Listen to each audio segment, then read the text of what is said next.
Apa kabarnya hari ini? Luar biasa. Saya percaya kita semua luar biasa dalam Tuhan, dan semakin hari tentunya Tuhan akan memberi kita hikmat untuk menjalani hidup ini, saudara.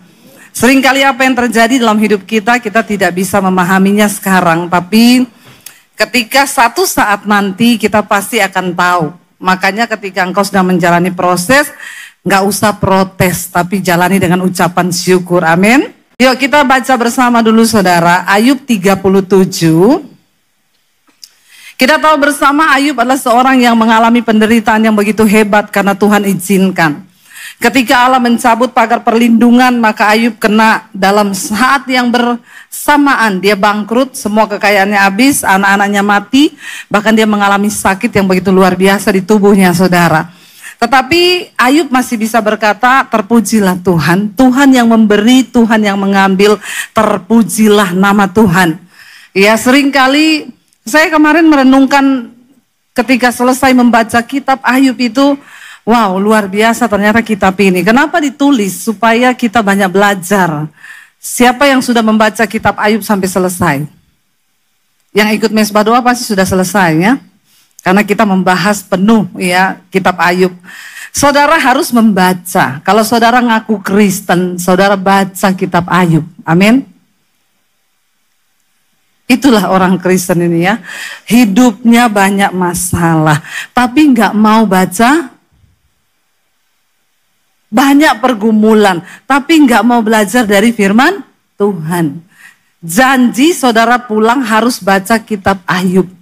Kalau nggak mau, subscribe channel YouTube saya dan dengar di sana pengajaran tentang Ayub. Ini penting sekali, memberi banyak pelajaran.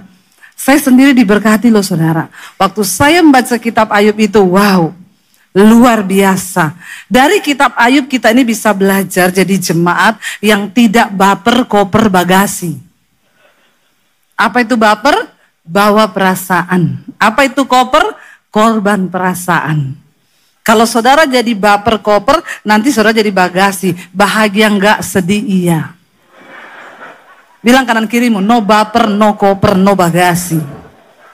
Ya. Jadi kalau saudara itu merasa menjadi orang yang paling tersakiti, paling merasa menjadi korban, itu berarti saudara belum baca kitab Ayub. Tidak ada manusia di dunia ini yang penderitaannya melebihi Ayub. Tidak ada. Saya banyak mendengar kesaksian orang mengalami persoalan masalah berat, tapi yang seberat Ayub itu saya belum temukan. Kalau Ayub saja bisa keluar dari persoalan yang begitu berat, berarti saudara dan saya juga bisa. Karena kita dan Ayub sama-sama manusia. Saya mau membandingkan dengan Yesus terlalu tinggi lah, ya. Yesus itu Tuhan. Tapi Ayub itu manusia biasa loh. Hartanya semua diambil, anaknya mati semua, dia mengalami sakit kulit satu badan, yang sakitnya itu sampai ke tulang-tulangnya. Setiap malam dia tidak bisa tidur. Dia bilang tempat tidurku itu menjadi tempat air mata. Ada di antara saudara yang tiap malam nangis sampai tempat tidurmu basah dengan air mata? Basah sama ngompol ada nggak?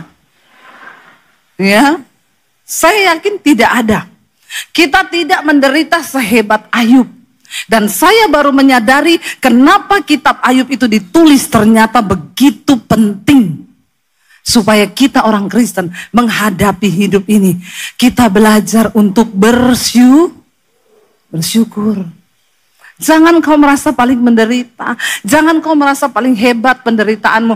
Dan ketika kita ini menghadapi masalah, pencobaan, ndak usah kepo tanya Tuhan. Kenapa Tuhan? Kenapa Tuhan? Kasih aku jawaban. Ya, ndak perlu saudara. Karena tidak semua pertanyaanmu itu akan dijawab oleh Tuhan. Amin. Pendeta aja belum tentu bisa jawab. Ya, saya tuh kalau orang datang, Bu, saya tuh gini-gini. Kenapa Ibu? Ya, enggak tahu ya. Ya kau yang paling tahu lah dengan hidupmu. Tapi kenapa Ibu? Masa suamiku gini. Lah itu kan suamimu. Kenapa kau tanya sama saya? Amin. Pendeta aja belum tentu bisa jawab masalahmu. Ya, Kita ini tidak bisa jawab. Apalagi Tuhan, ya maksudnya yang nggak seluruh pertanyaan kita tuh akan dijawab dengan Tuhan dan kita harus mengerti. Tidak. Berhentilah bertanya sesuatu yang kau tidak mengerti. Lebih baik tunggu waktu Tuhan sampai waktu jawabannya itu datang. Dan kalau engkau tetap menang dalam pergumulan imanmu, maka engkau akan melihat kemuliaan Tuhan itu dicurahkan di dalam hidup kita. Lipat ganda, saudara. Kenapa Tuhan itu nggak perlu saudara pertanyakan terus-terus. Mari baca Ayub 37, ayat 23 dan ayat 24. Ayub 37, ayat yang ke-23 dan 24. Baca bersama dengan suara yang keras, 1, 2, 3. Yang tidak dapat kita pahami, besar kekuasaan dan keadilannya. Walaupun kaya akan kebenaran, ia tidak menindasnya. Itulah sebabnya ia ditakuti orang. Setiap orang yang menganggap dirinya mempunyai hikmat, tidak dihiraukannya. Waktu Ayub terus membela diri, aku ini benar, aku tidak pernah berbuat curang, aku tidak pernah telat bayar gaji pegawaiku. Ayub itu memang hampir tidak ada dosa. Aku tidak pernah meniduri anak dara, aku tidak pernah selingkuh, aku tidak bersinah, aku bayar perpuluhan tepat pada waktunya, aku bayar persembahan khusus, aku bayar ini. Itu dia tidak dijawab Tuhan, apalagi saudara yang tidak tahu bayar perpuluhan. Nggak usah menertawakan diri sendiri. Ya masih banyak tanya, Bu apakah perpuluhan itu wajib? Iya saya bilang, ya itu soalnya ada khotbah yang bilang enggak wajib. Kalau perpuluhan saja kau kembalikan, berarti yang lain-lain enggak mungkinlah kau menabur. Karena perpuluhan itu adalah bukti bahwa kita ini enggak rakus. Saya enggak disuruh Pak Michael lah khotbah ini. Dan ini 1, 2, 3 tadi enggak keluar ini. Enggak tahu ini di ibadah keempat kok keluar ya. Berarti Tuhan tahu ini. Ya. Saya ditanyain banyak jemaat, Bu perpuluhan itu saya bilang saya perpuluhan. Saya sampai hari ini perpuluhan. Saya bagikan ke pendeta-pendeta yang di desa, saya harus perpuluhan. Itu melatih diri saya tidak ragu, setidaknya 1/10mu itu enggak kau makan. Saya bilang saya malah enggak 1/10, berpuluh-puluh saya beri kalau Tuhan suruh. Ya, saya tabur, karena saya tahu uang itu bukan punya kita saudara. Waktu kau tidak jujur dengan uang, maka dalam hal lain kau tidak mungkin jujur. Ini kenapa ya saya ngomong uang-uang ya? Ya, Roh Kudus, urapi hambamu.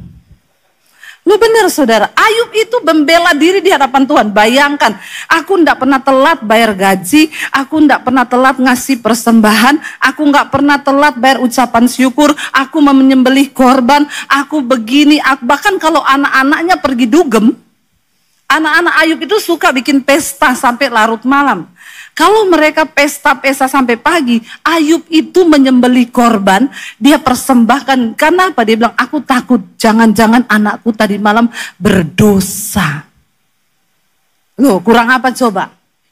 Ada nggak orang tua di sini yang kalau anaknya pergi dugem berdoa, Tuhan ampuni anak-anakku, aku mau menyembelih korban untuk pengampunan dosa anakku. Tapi kayaknya anak-anak kita sudah nggak dugem ya, nggak ada tuh di sini yang anaknya dugem toh? Atau masih ada? Ya kalau ada serahkan ke gereja untuk dibaptis. Nanti Bu Ira yang baptis. Saudara, Ayub itu tidak punya salah sehingga dia bertanya kenapa aku menghadapi yang seperti ini dan dia tidak menemukan jawabannya.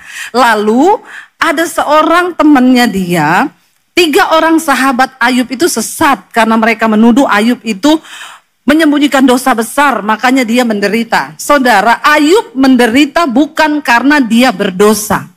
Tuhan mengakui Ayub orang saleh. Ayub menderita bukan karena berdosa, tetapi Ayub menjadi berdosa karena menderita. Saudara mengerti maksud saya? Ayub menderita bukan karena dia berdosa, tapi akhirnya Ayub menjadi berdosa karena dia menderita. Seringkali ketika keadaan baik-baik saja, kita dengan Tuhan oke. Usaha saya lancar, bisnisku jalan, pelayananku jalan, saya sehat sama Tuhan oke. Tuhan menjagai. Tapi ketika tiba-tiba sesuatu diambil dari hidup kita, kita menikmati yang tidak enak. Banyak orang akhirnya protes sama Tuhan, bertanya sama Tuhan, tidak menemukan jawaban, akhirnya menjadi marah kepada Tuhan. Teman saya pendeta, saudara, kecewa dengan Tuhan karena tekanan hidup yang begitu berat. Akhirnya dia bercerai dengan istrinya, ini hamba Tuhan. Lalu dia menikah dengan orang yang tidak seiman. Dia dikuburkan dalam keadaan menyangkal Tuhan Yesus. Sangat-sangat memprihatinkan. Saya bilang, kenapa bisa seperti itu? Makanya firman Tuhan bilang, kalau engkau sudah memulainya dengan roh, jangan kau akhiri pertandinganmu dengan daging. Tidak semua orang Kristen itu lulus ujian sampai garis akhir. Tidak semua kita hari ini bisa berkata kita sudah selamat. Memang kita sudah menerima keselamatan dari Tuhan Yesus. Tapi Alkitab bilang itu baru akan terlihat, dinyatakan pada zaman akhir. Ketika Yesus datang kali yang kedua. Karena ternyata banyak orang yang tidak setia, bahkan meninggalkan imannya di tengah jalan. Hari ini saudara, mari kita kuatkan iman dan hati kita. Ayat ini dengan jelas berkata, yang maha kuasa tidak dapat kita pahami.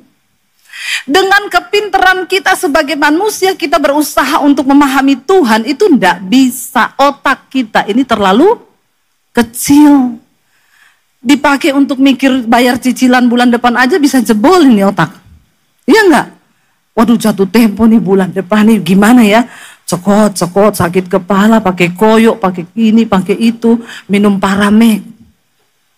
Jadi jangan kau coba pikirkan, apalagi kau mencoba memikirkan kenapa Tuhan, kenapa. Saya tadi pagi cerita, bangun pagi, lihat jendela dijebol, HP hilang, laptop hilang. Suami saya bilang, coba kita hitung-hitung ya, 100 juta lebih yang hilang. Saya tuh bertanya, Tuhan, kenapa Tuhan? Ini tetangga saya, orang berdosa itu banyak. Kenapa rumah kami yang dimasukin? Ya enggak saudara? Loh kan tetangga saya enggak kenal Tuhan, yang hidup berdosa lebih banyak. Loh saya ini tidur malam berdoa loh. Tuhan jagai rumah kami dengan bala tentara malaikat surgawimu. Jangan suruh Tuhan jaga rumah, minta bala tentara malaikat. Orang Kristen tuh kadang salah berdoa. Tuhan jagai rumahku, jagai mobilku, jagai suamiku, jagai istriku. Pikir Tuhan satpam. Jangan sembarangan berdoa saudara ya. Minta Tuhan jagai rumahku dengan bala tentara malaikat surgawi. Saya sudah berdoa loh.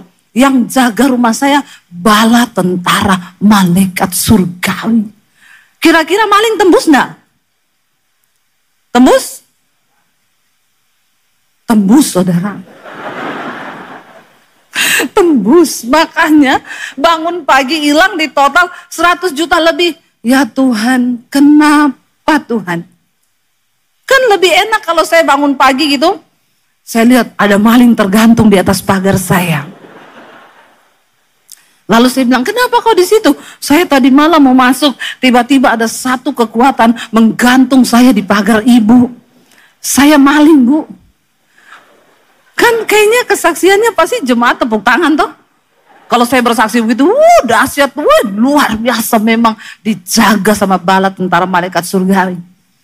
Tapi ada yang namanya sesekali Tuhan izinkan. Ya, saya masih bertanya, kenapa Tuhan? Kenapa buat kami beli barang-barang 100 juta lebih itu susah loh, apalagi zaman itu lagi. Saya belum jadi YouTuber. Jadi saya berat dan bertanya, kenapa Tuhan, kenapa? Tidak ada jawaban. Tuhan bungkam, Tuhan diam, tidak ngomong apa-apa. Seminggu kemudian, kami mau pelayanan ke Anyer. Mobil berhenti di depan pintu tol, bus laju prima, lajunya benar-benar prima. Remnya belum. Dia tabrak mobil kami, saudara. Mobil kami terlempar ke jalur sebelah, hancur 80% itu mobil, remuk dari belakang sampai ke tengah. Kami satu keluarga 5 orang. Tidak ada darah setetes pun.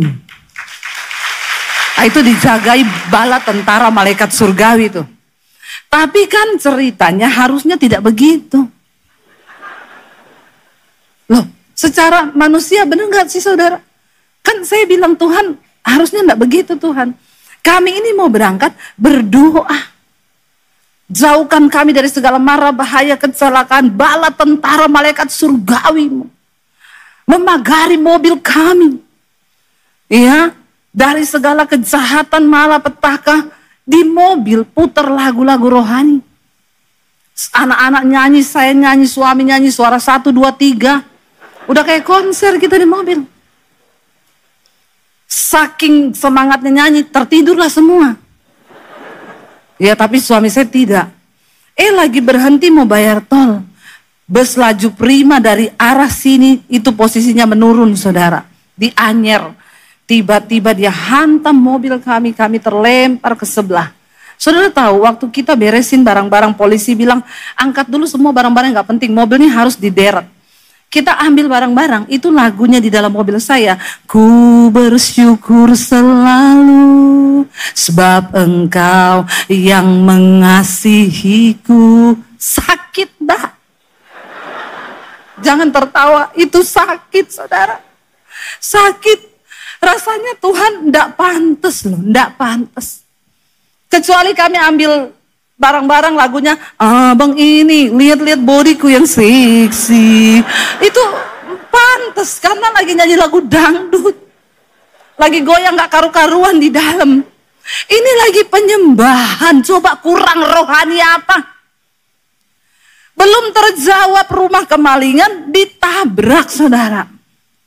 Maka WA bermunculan, Bu, minggu lalu dimaling rumah. Minggu ini ditabrak mobil hancur. Introspeksi diri. Aduh, itu mulut rasanya pengen dilakban. Ya, lu nggak usah kasih nasihat. Kalau nasihat tuh setajam silet. Itu mengoyakkan batin dan jiwaku. Jangan ya nak ya. Jangan memberi nasihat kalau cuma nyakiti hati. Jangan nak, jangan. Lo bener saudara, kita ini, saya bilang belum lagi keluarga sendiri loh, keluarga saya loh. Kenapa bisa bertubi-tubi malapetakamu? Coba cek, periksa diri. Saya itu dari pertama mengalami kemalingan, saya sudah cek, periksa diri. Saya tidak menemukan alasan untuk Tuhan menghukum saya. Saya tidak selingkuh Tuhan. Saya tidak pinjam uang orang lalu saya tidak ganti, tidak. Ya, saya ini tidak menemukan alasan apa yang patut membuat Tuhan itu menghukum kami. Tapi kenapa Tuhan hukum? Kalau saya lagi selingkuh, kayaknya lebih enak. Saya ini selingkuh, Tuhan marah ini, mobil tabrakan. Cepat bertobat. Enak. Tapi saya tidak menemukan alasan Tuhan menghukum saya. Dan saya merasa Tuhan meninggalkan saya. Dan saya merasa, apa Tuhan yang kau mau, apa yang kau inginkan dari hidup kami? Saya tidak mengerti waktu itu.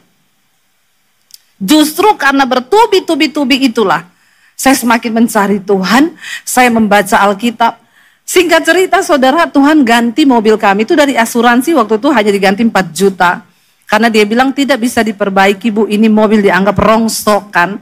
Dan mobil itu masih cicil, jadi tidak diganti. Kami bingung mau pelayanan pakai apa. Tiba-tiba mujizat terjadi, ada orang kasih berkat, kita bisa beli mobil baru yang lebih bagus dari mobil yang pertama. Itu ibu yang WA saya introspeksi diri. Dia dengar saya beli mobil baru, dia WA. Oh ternyata ibu tabrakan kemarin karena Tuhan mau ganti mobil ya. Saya tuh ngelus dada saudara. Saya bilang, ibu mau ganti Mercy terbaru ibu? Saya doakan ibu masuk di bawah kontainer. Ya, Mercy terbaru Bu. Mau yang pintu 1 atau 2? Ya, atau pintu atas. Ngeri loh, orang Kristen itu, ya otaknya itu picik saudara. Tadinya ngomong introspeksi, gara-gara kita dapat mobil baru, dia bilang, oh Tuhan izinkan kecelakaan karena mau diganti mobil baru. Tidak sesederhana itu. Banyak hal Tuhan mau berbicara kepada kita.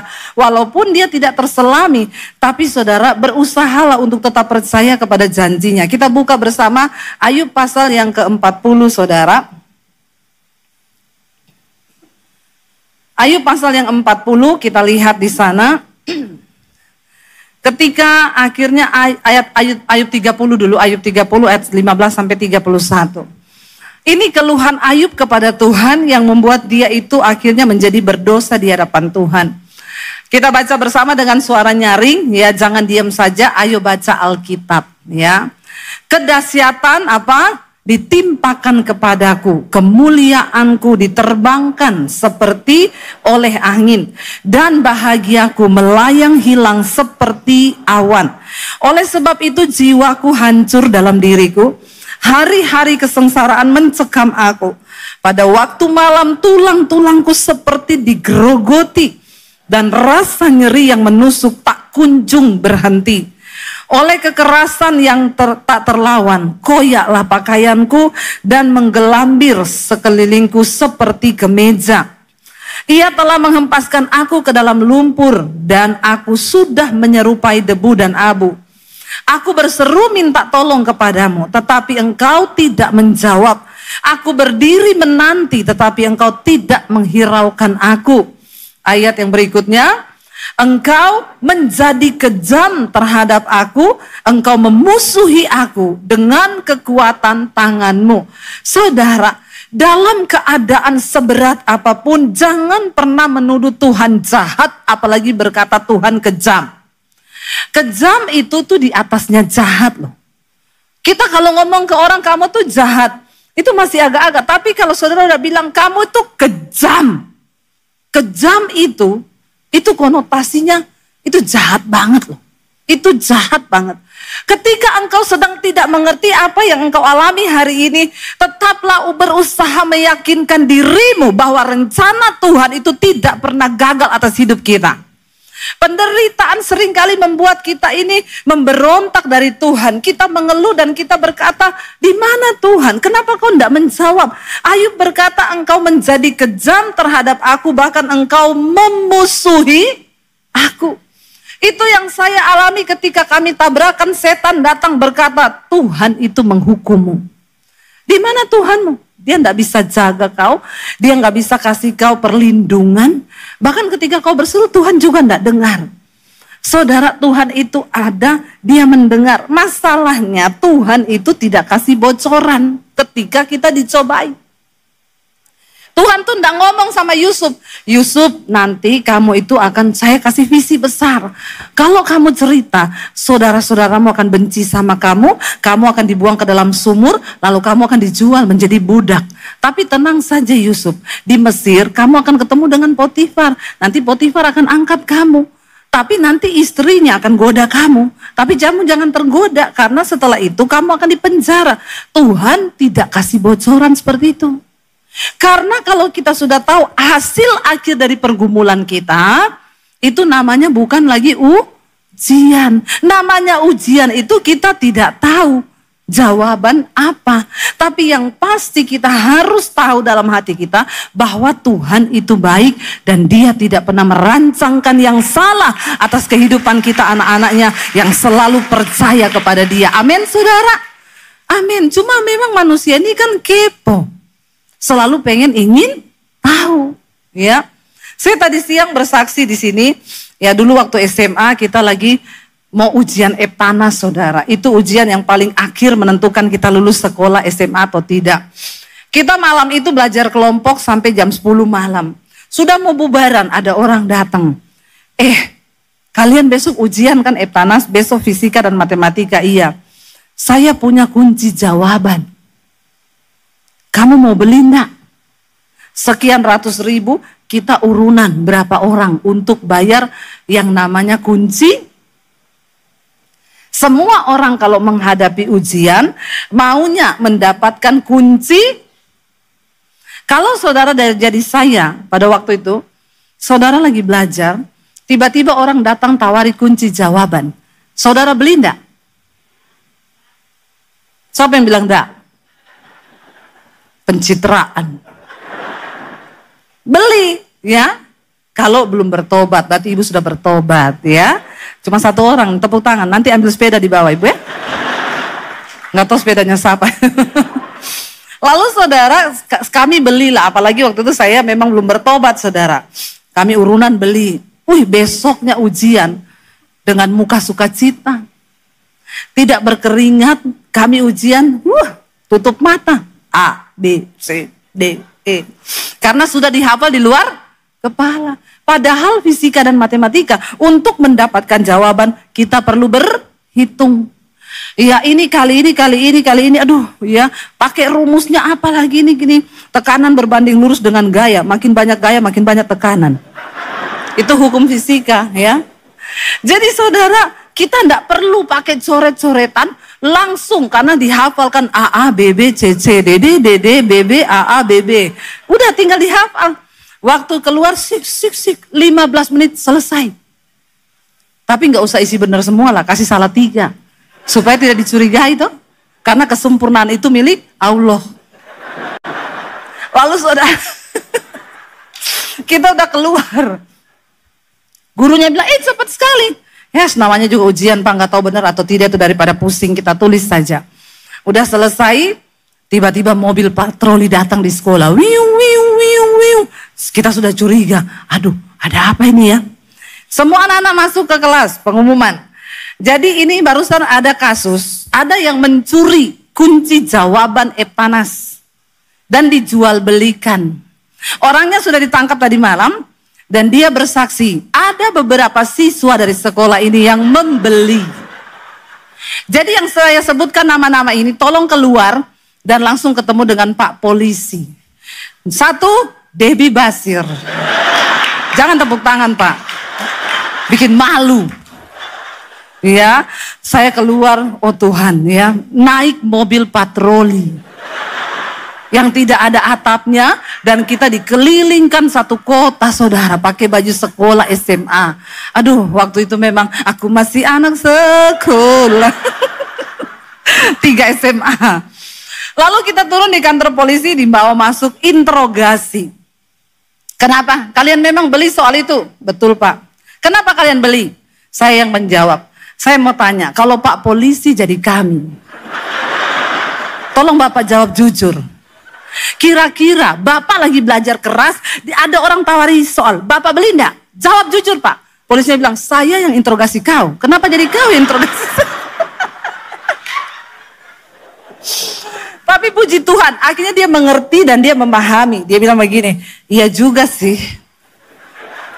Dia bilang, iya juga sih. Ya udah sekarang begini, kalian tanda tangan saja, terus pulang sana. Nggak diantar Pak, naik patroli lagi. Saudara, gara-gara kekepoan kita pengen dapat kunci jawaban, akhirnya kita melakukan kesalahan. Makanya ndak usah kepo. Kalau kau belum mengerti masalahmu itu jawabannya apa, percaya saja sama Tuhan. Kita lihat saudara, Ayub itu merasa benar di hadapan Tuhan. Sehingga dia merasa Tuhan itu berbuat yang tidak adil. Lalu akhirnya Tuhan murka kepada Ayub saudara. Kita lihat, ya Tuhan itu berkata sama Ayub begini. Kamu lihat lukisan tentang kuda Nil. Kalau saudara baca di kitab Ayub, makanya baca. Saya hanya kasih bocoran, saudara baca pulang. Awas kalau saudara nggak baca itu kitab Ayub ya. Kalau saudara tidak mengerti, tanya sama Pak Michael Gunawan. Jangan sama saya. Karena beliau adalah gembala saudara. Ditulis begini, Tuhan menegur Ayub dengan keras perumpamaan tentang kuda Nil. Tuhan bilang begini, itu kuda Nil kamu lihat ya. Kuda Nil itu adalah binatang yang pertama kali aku ciptakan. Kulitnya itu keras. Dia itu perkasa, dia tidak takut pada dingin, dia nggak bisa kena badai, dia tidak takut pada air yang begitu deras ya, karena dia memang binatang yang perkasa. Tetapi di dalam keperkasaannya, dia tuh nggak sombong kayak kau, yang merasa bahwa kau itu nggak ada dosa. Lalu Tuhan bilang, kau belajar dari buaya. Ada dikatakan, buaya itu binatang yang luar biasa yang aku ciptakan. Kau tahu, kau coba tusuk itu kulit buaya, apakah bisa kau tembusi dengan tombak atau apapun? Itu kulitnya itu keras, sampai dibikin tas, harganya miliaran. Ya, diburu orang saudara. Tetapi Tuhan bilang begini, itu buaya Tidak ada satu orang pun yang berani pegang kepalanya. Kenapa? Karena dia pasti akan murka, dia marah. Semua orang takut sama buaya. Tapi kamu yang cuma manusia, kenapa kamu berani membangkitkan amarahku, kata Tuhan. Ingat loh, nyawamu itu ada di dalam tanganku. Saudara, jangan sampai perkataan kita, asumsi kita terhadap Tuhan, itu justru membangkitkan amarah Tuhan dalam hidup kita. Waktu engkau mengalami masalah, duduk di kaki Tuhan, minta Tuhan buat aku mengerti. Akhirnya Ayub bertobat, coba kita baca bersama saudara. Ya, Ayub itu menyesali semua perkataannya. Ayub 42 ayat 1 sampai 6, nih waktunya udah mau habis. Ayub 42 ayat 1 sampai ayat 6 kita baca bersama. Maka jawab Ayub kepada Tuhan. Baca dengan suara yang keras saudara. Aku tahu bahwa engkau sanggup melakukan segala sesuatu dan tidak ada rencanamu yang gagal. Firmanmu, siapakah dia yang menyelubungi keputusan tanpa pengetahuan? Itulah sebabnya tanpa pengetahuan aku telah bercerita tentang hal-hal yang sangat ajaib bagiku yang tidak ku ketahui. Makanya kalau nggak tahu, nggak usah ngomong, bikin jadi berdosa. Ayat yang berikutnya di sana dikatakan, ya, firmanmu, firmanmu di sana dikatakan ayat yang keberapa ini? Ya, firmanmu dengarlah, maka akulah yang akan berfirman. Aku akan menanyai engkau supaya engkau memberitahu aku. Hanya dari kata orang, dikatakan di sana apa? Ya, aku hanya dari kata orang saja aku itu mendengar tentang engkau. Tetapi sekarang apa? Mataku sendiri memandang engkau. Semua persoalan yang Tuhan izinkan terjadi di hidup kita itu saudara, untuk membuat kita melihat dan kita berjumpa secara pribadi dengan Tuhan. Saya tutup dengan satu kesaksian. Ya, seorang ibu gembala kemarin kami sama-sama di Bali. Dia bercerita tentang pengalamannya ketika dia diterpa oleh tsunami saudara di Palu. Beberapa waktu yang lalu Palu itu kita tahu ribuan orang meninggal. Ya, waktu itu dia masih kerja sekuler dan sore itu mereka semua berangkat karena pas hari itu ada acara di pinggir kota Palu di pantai. Ya, lalu ibu ini suaminya pendeta tapi pelayanan di pedalaman. Dia nggak mau ikut suaminya karena dia masih kerja sekuler. Sampai di sana di pinggir pantai dia bersama dengan dua sepupunya saudara. Tiba-tiba gelombang itu datang, gempa bumi yang besar, lalu tsunami datang. Ibu itu terbawa dalam gelombang yang pertama saudara. Dia masuk di dalam air, dia berkata, waktu saya berada dalam air tsunami itu Bu, saya bertanya sama Tuhan, Tuhan kenapa aku? Kenapa aku harus mati dengan tsunami ini? Suamiku itu hambamu dan anakku masih kecil-kecil. Kenapa aku yang engkau izinkan? Kenapa enggak kau luputkan aku tadi datang ke sini? Lalu dia bilang di dalam gelombang itu Tuhan bicara. Tuhan bilang begini, jangan kau andalkan siapapun di dalam hidupmu. Yang pertama harus kau andalkan adalah aku. Kau punya keluarga, mau kau punya kekayaan sebesar apapun, tidak ada satupun yang bisa menyelamatkan engkau sekarang. Cuma tanganku yang bisa menyelamatkan engkau. Di dalam gulungan air nih saudara, dia bercakap-cakap dengan Tuhan di dalam badai loh. Lalu dia bilang begini, Tuhan, aku minta ampun. Oke, tapi ingat, anak-anakku masih kecil dan suamiku itu masih melayani. Lalu Tuhan bilang begini, tidak ada yang menjadi milikmu. Anakmu, suamimu, mereka itu semua milikku. Itu bukan milikmu. Jadi kau jangan merasa memiliki. Lalu yang ketiga saudara, Tuhan tuh ngomong sama dia, yang bisa kau lakukan hari ini hanyalah berserah. Berserah karena tidak ada yang bisa kau lakukan. Bahkan untuk menolong dirimu sendiri, kau tidak sanggup. Akhirnya dia bilang dalam gelombang air yang besar itu saudara, dia berserah, Tuhan, aku berserah kepadamu Tuhan. Tiba-tiba dia buka mata, tsunami yang pertama sudah mulai surut. Dia lihat dia terapung di tengah air, lalu ada jergen putih di situ. Dia raih jergen itu, dia naik di atas jergen itu saudara. Lalu datang tsunami yang kedua susulan, yang lebih besar. Dia merasa dia tergulung dalam air itu dan di situ mulai kena sama kayu-kayu, badannya semua diterpa saudara. Ini tsunami loh, bukan ombak biasa. Kita kepukul ombak biasa keras aja, itu sudah terlempar. Dia tergulung di dalam air itu. Lalu akhirnya dia buka mata yang kedua, dia lihat ada kayu di situ. Dia bilang kayu itu bentuknya huruf Y lagi, Bu. Saya tahu itu Tuhan Yesus. Dia ambil kayu, batang kayu itu dia peluk saudara. Lalu ketika selesai, dia sadar-sadar itu dia sudah di atas pohon. Dan dia bilang, saya baru tahu kenapa. Ibu tahu Tuhan itu maha kuasa. Dia dengan sepupunya 2 orang itu selamat saudara. Tapi sudah tanpa busana, semuanya hilang karena kena ombak yang begitu. Orang kalau kena tsunami ternyata memang bajunya lepas, semua perhiasan yang dipakai hilang semua. Tapi dia saudara, dia tersangkut di atas pohon dan 1 jam lebih dia di air. Kenapa dia tahu? Dia lihat jamnya masih ada, masih hidup. Dia masih lihat jam 7. Itu tadi waktu mengalami tsunami jam 6. Dia bilang, ibu tahu pakaian saya komplit semuanya. Jam tangan masih ada, kalung, cincin, gelang yang dia pakai semua ada. Dan di situ Tuhan bicara, kalau aku yang berkata aku melindungi, maka aku melindungi engkau sempurna dan tidak kurang suatu apapun. Saudara, hari ini kita mendengar akan ada megatrust yang datang menimpa Indonesia. Yang pertama saya mau berkata, jangan takut. Karena Tuhan yang pegang kendali atas hidup kita. Kalau belum waktunya mati, kita tidak akan mati. Tapi kalau sudah waktunya, ya berjaga-jagalah. Cuma satu kuncinya, marilah kita sama-sama bertobat. Mati atau tidak mati, harus hidup dalam pertobatan. Hari ini tinggalkan dosa, kenajisan, percabulan, kepahitan, amarah. Semua yang tidak menyenangkan hati Tuhan, buang itu jauh-jauh dan kita berkata, ini hidupku Tuhan. Ingat pada hari kemurkaan, Alkitab berkata, bahkan harta pun tidak berguna dan tidak dapat menolong engkau. Ini peringatan yang serius. Sebab firman Tuhan berkata dalam 2 Tawarik, jikalau umatku yang atasnya negerinya sudah aku ucapkan akan datang malapetaka besar.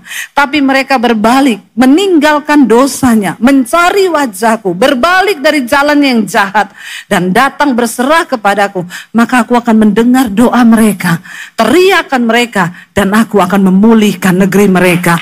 Tidak ada perkara yang mustahil bagi Tuhan. Hari ini, tidak usah banyak bertanya. Sekalipun kita tidak mengerti, kita cuma mau bilang, kami mau belajar percaya Tuhan. Saya undang para imam musik maju ke depan. Kita bangkit berdiri bersama. Ada banyak hal yang kita tidak mengerti dalam hidup ini saudara. Tapi bagian kita, percaya kepada janji Tuhan. Apapun yang sedang engkau alami hari ini, seburuk apapun keadaan itu, engkau sedang tidak mengerti apa maksud Tuhan. Berhentilah bertanya. Sebab seringkali memang Tuhan tidak menjawab.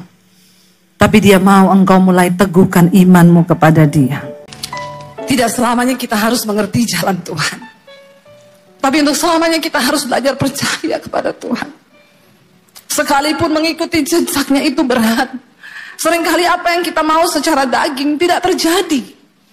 Tapi percaya saudara, waktu kau ikut jejaknya Tuhan. Ayub berkata begini saudara. Perintah dari bibirnya tidak kulanggar. Dalam sanubariku kusimpan ucapan mulutnya. Mari dengarkan firman Tuhan dan simpan itu dalam hatimu. Waktu engkau menyimpan firman dalam hatimu, maka firman itu yang akan menuntunmu saudara. Untuk mulai mengikuti kehendak Tuhan. Waktu kau simpan firman dalam hatimu, maka firman itu yang akan berkuasa membawa engkau sampai pada tujuannya Tuhan. Karena firman itu berkuasa. Dan firman itu dikatakan akan mengerjakan setiap apa yang disuruhkan Allah untuk terjadi dalam hidup kita. Bahkan Ayub berkata begini, tetapi Tuhan itu tidak pernah berubah. Siapa dapat menghalangi Tuhan? Perhatikan saudara, kalau hari ini engkau belum mencapai satu tujuan di hidupmu, jangan salahkan orang lain. Jangan pernah salahkan gara-gara dia ini, saya nggak bisa dapat ini. Jangan pernah salahkan nih gara-gara dia ini, sampai saya hari ini harus begini. Waktu Tuhan yang menentukan untuk engkau dapat mencapai sesuatu, maka dikatakan tidak ada yang bisa menghalangi Tuhan. Tidak ada yang dapat menghalangi kuasa Tuhan yang besar untuk membawa engkau digenapi janji itu dalam hidupmu. Gak ada. Tidak ada satu manusia yang berkuasa pun, saudara, yang dapat menghalangi jalan Tuhan atas hidupmu. Bagian kita cuma duduk di kaki Tuhan dan belajar percaya. Ajar kami memahami Tuhan, apa maksudmu dari setiap ujian ini. Waktu kau tahu bahwa ayat ini berkata, siapa dapat menghalangi Tuhan? Karena itu saya selalu belajar untuk menerima bahwa kenyataan apapun yang kita hadapi hari ini itu seizin Tuhan. Dia tidak pernah terlalu cepat.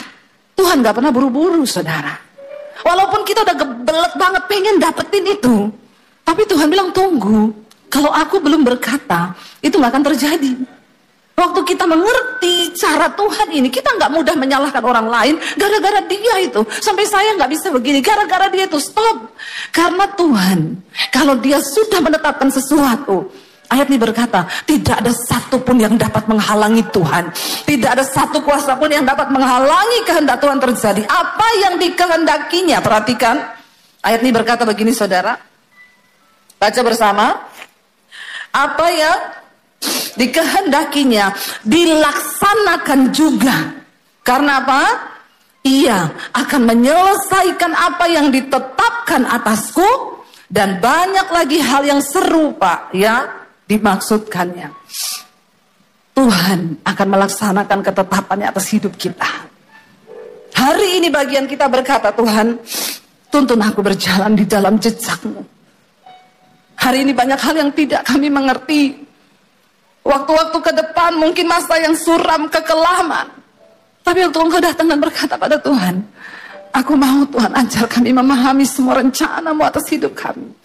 Maka dia Tuhan yang turut bekerja mendatangkan kebaikan atas hidup kita. Bangkit berdiri bersama, saudara. Angkat hatimu pada Tuhan. Serahkan hidupmu kepada Tuhan malam ini.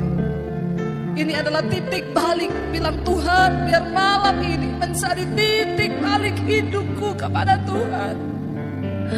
Kami datang, Tuhan, memberi hidup kami kepadamu, Bapa. Lidah kami hanya memuji, Yesus, memuji kemurahan-Mu lebih dari hidup. Tutup mata dalam hadirat Tuhan.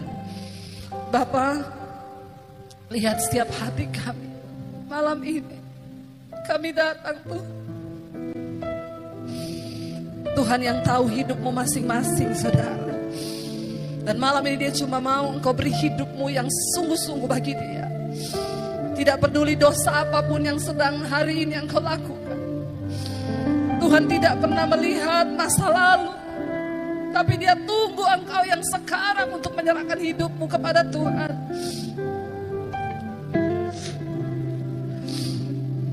Ini hidup kami, Tuhan Yesus.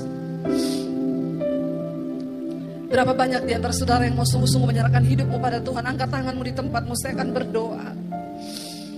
Tuhan, Engkau melihat setiap tangan kami yang terangkat kepadamu, Tuhan. Ini kami di atas kota Palangkaraya ini, Tuhan. Kami datang menyerahkan hidup kami kepada Tuhan. Biar kemurahan-Mu nyata di hidup kami, Bapa. Ya Yesus, kami tahu malam hari ini surga bersorak-sorai melihat setiap anak-anak-Mu datang menyerahkan hidup.